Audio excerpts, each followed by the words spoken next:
Les mystères de l'existence conduisent à m'exprimer devant vous ce 24 avril 2021 à l'occasion de la journée nationale de commémoration des génocides des Arméniens perpétrés par l'Empire ottoman.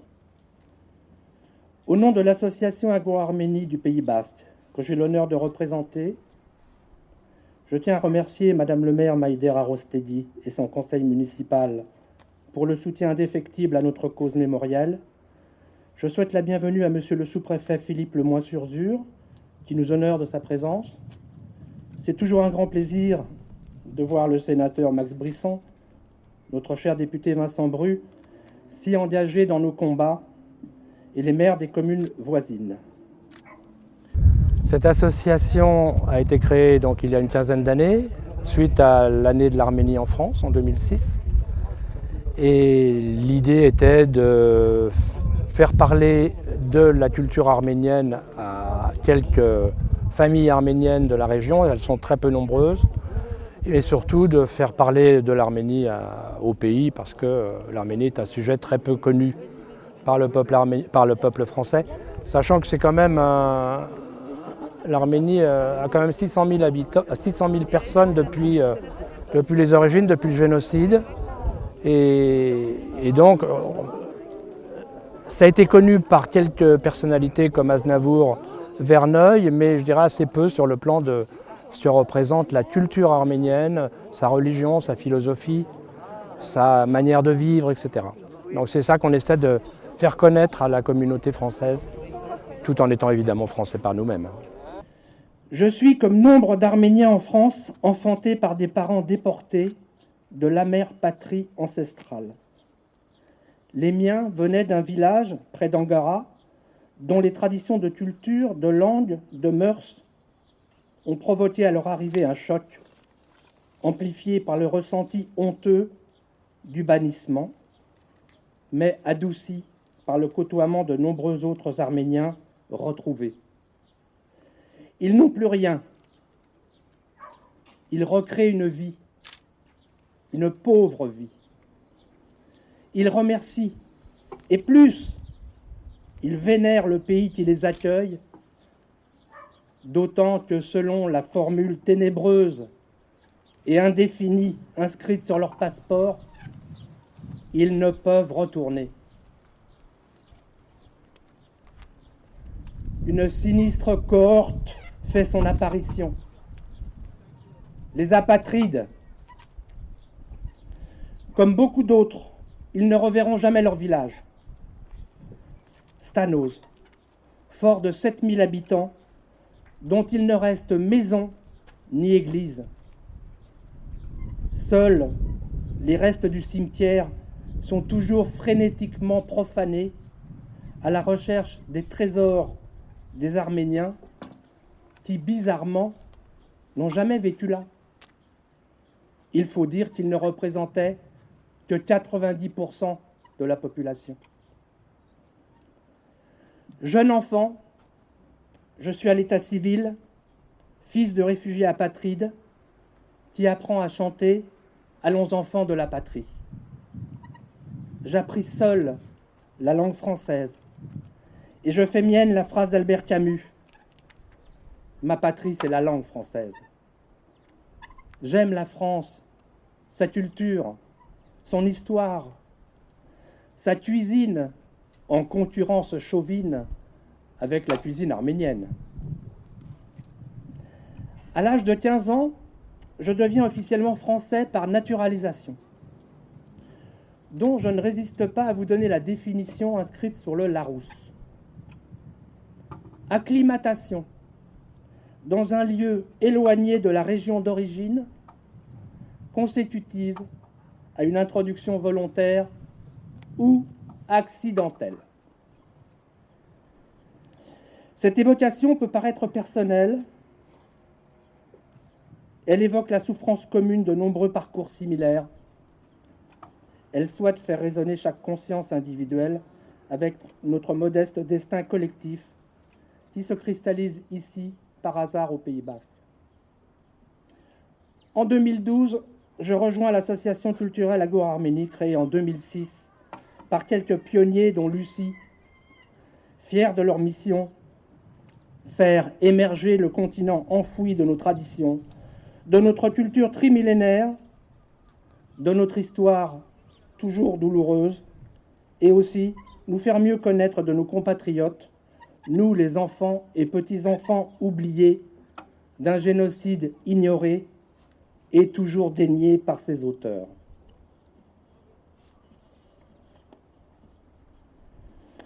Faire parler de l'Arménie et des Arméniens au Pays Basque, terre de très faible ensemencement, le défi ne manque pas de panache. Alors l'accueil des Basques est intéressant parce que ce sont des gens déjà qui sont un petit peu en dehors des clous, hein, de par leur vie, de par leur manière d'être. Donc ça, ils ont accepté tout à fait les Arméniens, ça n'a posé aucun problème. Mais je dirais que le problème du Pays Basque, c'est pas l'endroit où les Arméniens se sont installés, comparativement à Marseille ou la vallée du Rhône et évidemment la région parisienne. Donc là, toute la communauté arménienne était là. Donc là, il a pu y avoir des manifestations, il a pu y avoir un certain nombre d'événements qui ont fait parler les Arméniens, parce que les Arméniens étaient très impliqués. Aux Pays-Bas, c'était un peu plus compliqué. Il a fallu fédérer les quelques énergies que nous avions et on a dû travailler double, triple, quadruple, aidé évidemment par tous les gens qui nous aiment ici, les médias, les gens qui nous suivent. Ago Arménie est un adolescent désormais ancré solidement dans sa région. Cet ancrage sera bientôt matérialisé par la pose d'une stèle, ici, au monument aux morts, pierre érigée et gravée à la mémoire d'1,5 million de disparus, le premier génocide du XXe siècle. Au nom de tous nos membres, je tiens à remercier particulièrement la ville de Biarritz, représentée par son maire, d'avoir accepté et plus encore nous aider à installer ce khachkar, croix de pierre, à la mémoire de nos disparus innocents. Nos morts sans sépulture auront enfin un foyer, un petit cimetière minéral dans le joli bord de mer de la Biarritz lumineuse. Évidemment que toute l'histoire de l'Arménie est une histoire tragique, d'une tristesse infinie. Et si je parle de ça, moi je vais en parler à mes enfants de manière naturelle. Mais je ne me rends pas compte souvent que cette manière, qui paraît naturelle pour moi, doit leur faire du mal. Donc je dirais qu'il a fallu qu'ils aient la maturité suffisante pour prendre en conscience le problème arménien. Voilà. 100 ans de non-reconnaissance du génocide des Arméniens par la Turquie devenait une éternité. Hélas, il se confirme que l'éternité est sans fin. Je rappelle cette cruelle et sinistre statistique. 3/4 des nations mondiales, c'est-à-dire la communauté internationale, refusent de reconnaître la réalité du génocide des Arméniens. Réplique des situations dramatiques 1915-2020, l'Azerbaïdjan et son bras armé, la Turquie, ont envahi et occupent une grande partie du Haut-Karabakh, berceau ancestral arménien. Les drames humains et les destructions sont massifs. L'amertume et la colère ressenties par les Arméniens, la diaspora et tous les cœurs amis sont amplifiées par la confirmation de l'emploi de drones offensifs interdits par la Convention de Genève, provoquant des dégâts corporels et psychologiques inouïs. 1896, 1915, 2020 accréditent l'idée philosophique nietzschéenne de l'éternel retour. On peut aisément comprendre cette notion après avoir répondu à la question: comment nomme-t-on un conflit opposant l'Azerbaïdjan et l'Arménie? Un conflit azéro-arménien. Zéro arménien, cri cruel et bestial, aboyé le 24 avril 1915 par un aréopage meurtrier dont les noms personnalisent par provocation morbide les rues et places prestigieuses des grandes villes turques. Ce cri a déjà été entendu en 1896 et en 2020. C'est cela l'éternel retour. Je voudrais profiter de cet instant de fraternité pour vous citer les premières lignes du premier livre imprimé en langue basque C'était en 1531. Il a été écrit par l'abbé d'Etchepare. Deux points, ouvrez les guillemets. Le peuple basque, comme de nombreux peuples, vient d'Arménie. Je vous remercie. À la demande du président de la République, une journée nationale de commémoration annuelle du génocide arménien de 1915 est désormais organisée chaque année le 24 avril. Dans le cadre d'une cérémonie organisée aujourd'hui à Paris, devant le monument en hommage au père Komitas, par le Conseil de coordination des organisations arméniennes de France, M. Gabriel Attal, secrétaire d'État auprès du Premier ministre et porte-parole du gouvernement, prononcera cet après-midi à 15 h une intervention au nom de celui-ci.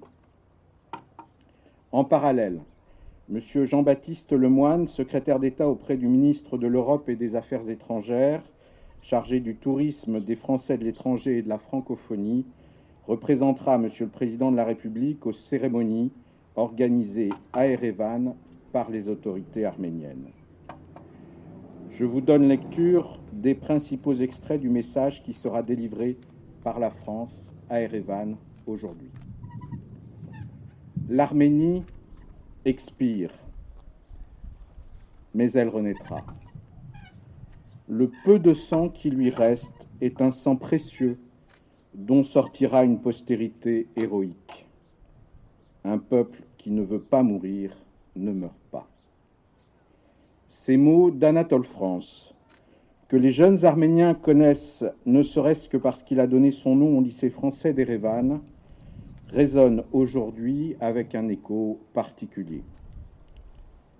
Ce 106e anniversaire revêt une importance particulière, dans la mesure où l'an dernier, la cérémonie n'avait pas pu se tenir en raison de la situation sanitaire. Cette année marque les 20 ans de la reconnaissance par la France du génocide arménien. En ce 24 avril, la France se souvient du début du génocide marqué par l'assassinat à Constantinople de 600 intellectuels arméniens. D'avril 1915 à juillet 1916, 1,5 million d'Arméniens furent victimes du premier génocide du XXe siècle. La France, conformément à l'engagement du président de la République, est allée plus loin. Elle a fait du 24 avril la journée de commémoration du génocide arménien. Partout en France, et ce malgré les contraintes sanitaires, cette journée est honorée. Plus que tout autre jour, en ce 24 avril, nos peuples sont unis dans un même recueillement. Cette journée de commémoration est aussi l'occasion d'exprimer notre reconnaissance à tous ces enfants d'Arménie devenus fils et filles de France. Ce que nous recherchons, c'est la vérité historique, le fait de pouvoir regarder le passé avec lucidité, pour ne jamais accepter l'oubli, le silence, le mensonge. Notre démarche, indispensable au respect de l'autre, est la seule voie vers la réconciliation et la paix. La France est et se tiendra aux côtés de l'Arménie pendant les épreuves auxquelles elle a fait face dans l'année qui vient de s'écouler, avec la guerre dramatique qui est intervenue, et soutiendra les aspirations à la paix de son peuple. Je suis fille de déportés de l'Empire ottoman. Mes parents sont arrivés orphelins, que ce soit mon père ou ma mère, à l'âge de 8-10 ans. Et c'est à partir de ça, ils ont essayé de créer quelque chose en France à partir de rien du tout. Rien. Et nous, quand on était petits, eh bien, il fallait qu'on soit les premiers à l'école, les premiers partout, parce qu'il fallait qu'on s'adapte à la France, parce que la France, c'était notre pays. Et ça, c'est resté dans mon cœur, parce que la France nous a accueillis, bien que mon père n'a été naturalisé que 25 ans après son arrivée en France et qu'il s'est battu pour la France au moment de 40-45. Donc ça, c'est un point important pour moi. Et ils avaient sur leur passeport sans retour possible. Et ça, c'est quelque chose de très grave. Quand je suis arrivée ici au Pays Basque, mariée avec Pierre, en l'année 2000, je me suis rendu compte qu'il n'y avait pas beaucoup. On ne connaissait pas l'Arménie, on ne connaissait pas du tout où était ce petit pays, son riche passé historique. Et j'ai dit à Pierre, écoute, il faut qu'on fasse quelque chose, qu'on fasse connaître l'Arménie. Et on a donc, avec Pierre, mon mari, Pierre Réveillard, été voir le maire de Biarritz de l'époque, tous les deux. Et en 2006, c'était la veille de l'année de l'Arménie en France, qui était en 2007, sous Chirac. Et en 2006, le maire de Biarritz a dit « D'accord, vous allez pouvoir faire des conférences à Biarritz ». Et on a donc pris contact avec la médiathèque de Biarritz, qui nous a acceptés. Et on a créé le mois de l'Arménie à Biarritz en 2007, c'est-à-dire une série de conférences, moi je travaillais à l'époque encore, et une série de conférences à la médiathèque de Biarritz, avec des conférenciers de renom, avec 2 conférences par semaine, sur tout le mois d'avril. Et ensuite, et puis on a créé un petit fichier des amis de l'Arménie, suite à un film qui s'appelle Voyage en Arménie de Guédikian, qui a eu lieu au Royal. Et c'est là où on a eu plusieurs personnes, on s'est rendu compte qu'il y avait pas mal de sympathisants, de gens qui étaient arméniens au Pays Basque. Et on s'est rendu compte qu'il y a à peu près 200 familles au Pays Basque d'Arméniens. Donc ces familles, maintenant, elles se sont fédérées. Alors au départ, on a créé l'association avec 3 couples, donc 6 personnes. Et maintenant, on est une centaine de personnes autour de nous. 85 ont payé leurs cotisations. Et c'est grâce à ces cotisations et à leurs dons que nous arrivons à faire tout ce que nous faisons d'une part au Pays Basque, c'est-à-dire les conférences pour faire connaître l'Arménie, la commémoration du génocide, vous avez vu comment elle est montée en puissance avec la présence du sous-préfet. Et d'autre part, nous avons d'autres actions humanitaires en Arménie, autour de l'hôpital d'Achotsk au nord de l'Arménie, qui est une région très pauvre, qui a subi le tremblement de terre de 88, qui en a encore toutes les traces. Et nous soutenons 1 ou 2 dispensaires autour de la région de Chirac, qui est au nord de Goumri.